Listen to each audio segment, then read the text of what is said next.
Good morning guys, happy Saraswati puja. এখন 9:08 বাজে।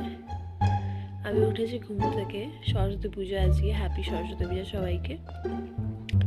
একটু পরেই আমি অঞ্জলি দিতে বেরোবো, আর সেখানে গিয়ে দেখা হবে কিছু কিছু বাচ্চা ছেলে মেয়েদের প্রেম অঞ্জলি, যারা হাতে হাত রেখে ঘুরছে।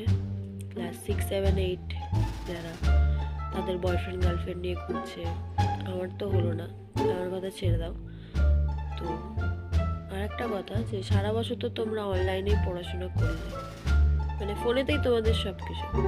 তো ফোনটাও কি এবার জমা দেবো গিয়ে মা সরস্বতীর কাছে? তোমরাও কি দেবে? না মানে সব পড়াশোনা তো অনলাইনেই হয়েছে সবার। ভাবছি সেটা। যাই হোক, দুঃখ একটাই যে আমার তো আর হলো না।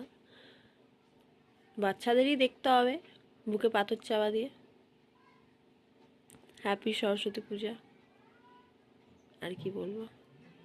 যাই কি এবার, যেখানে বেলা 11টায় ঘুম থেকে উঠে আছে, সকাল 9:10-এ স্নান করতে যাবো।